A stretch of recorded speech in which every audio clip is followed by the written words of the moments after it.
Fluid electrolyte imbalances. Fluid and electrolyte balance is essential for normal cell function and overall health.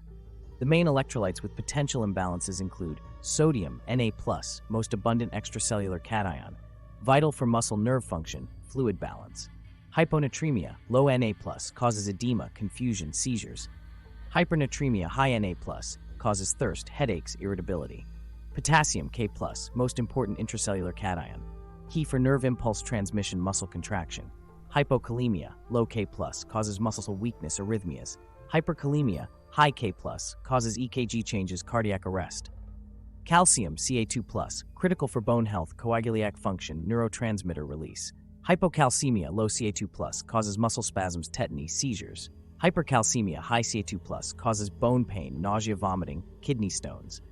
Magnesium, Mg2+, role in protein production, nerve conduction, muscle contraction. Hypomagnesemia, low Mg2+, causes muscle weakness, tremors, tetany. Hypermagnesemia, high M2+, causes low blood pressure, nausea, drowsiness.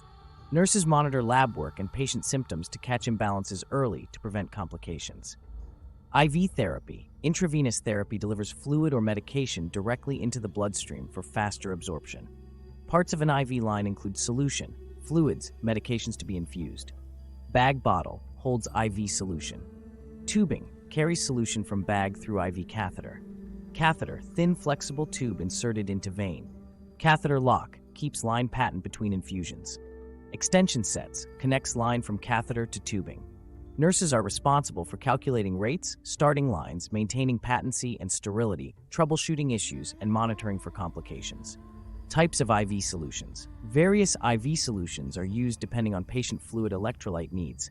Isotonic, similar concentration as blood plasma. Examples: normal saline, 0.9% NaCl, treat dehydration. 5% dextrose in water, D5W, fluid calories. Hypotonic, lower concentration than blood cells. Examples: 0.45% saline, replace some fluids, 0.0% saline. Extracellular fluid expansion. Hypertonic, higher concentration than blood cells. Examples: 3% saline, treat severe hyponatremia. Dextrose above 10% concentrations, replace fluids calories.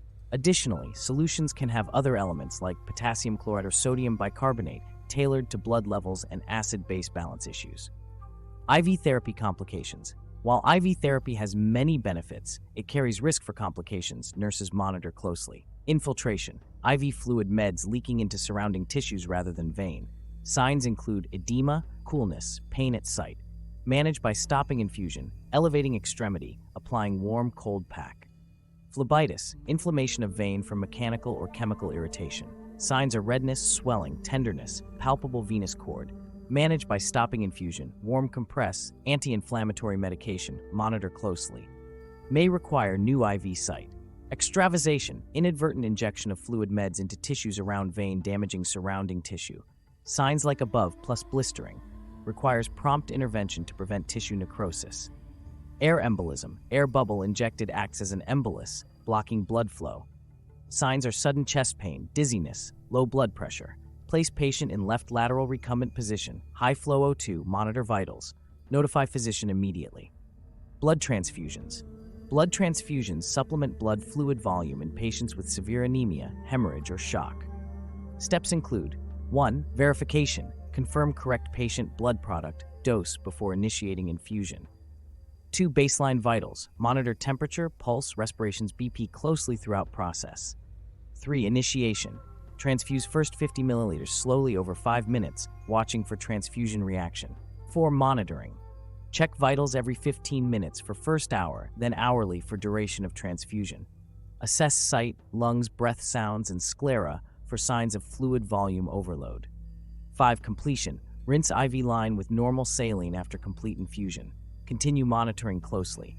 Reactions may include fever, chills, respiratory distress, or dramatic hypotension, requiring the nurse stop infusion immediately and notify physician. Pharmacokinetics. Pharmacokinetics involves the study of what the body does to a drug.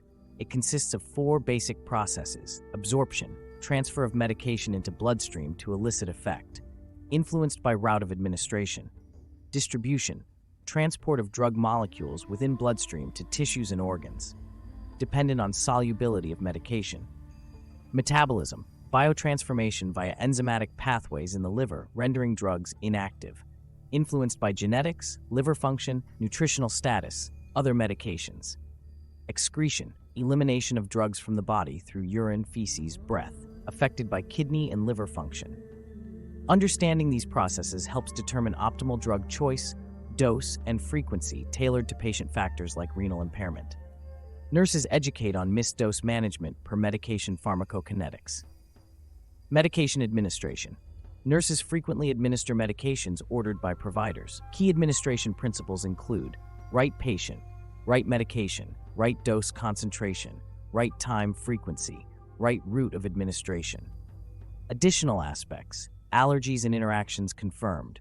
2 patient identifiers via wristband scanned confirmed verbally. Indication for medication confirmed. Independent double check for high alert meds like insulin.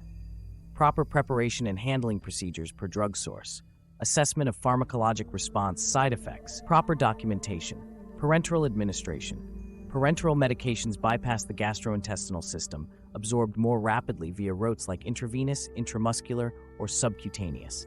Examples include intravenous IV, direct vascular infusion. Quick absorption useful in emergencies but poses higher risk. Close monitoring is essential. Intramuscular, IM, injected into muscle tissue using larger gauge needle, useful when rapid action is needed. Common sites are deltoid or gluteal muscles. Subcutaneous, SQ, administered into fatty tissue below dermis, useful for small frequent doses. Common sites abdomen, thighs, upper arms. Nurses must select proper syringe size, needle gauge, and length before skillfully administering injectable drugs via correct route. Non-parenteral administration. Non-parenteral administration does not involve injection via syringe needle. Routes include oral, swallowed liquids, solids absorbed through GI tract. Slower action but convenient for chronic meds. Ensure patient can swallow safely. Rectal. Inserted medications absorbed rectal mucosa beneficial when oral route not possible. Transdermal, skin patches with medications slowly absorbed over days. Examples include hormones, antihypertensive, or nicotine replacement patch. Inhalation, medications inhaled directly to lungs to treat respiratory conditions like asthma. Includes metered dose or nebulized liquids. Intranasal, atomized liquids absorbed by nasal mucosa. Useful for seizures, pain, or allergies.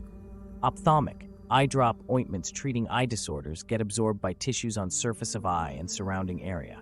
Otic, eardrop liquids treating ear conditions absorbed by ear structures. Nurses educate patients on proper administration, positioning, dosage tracking, and side effect management of non-parenteral medications tailored to the specific route ordered.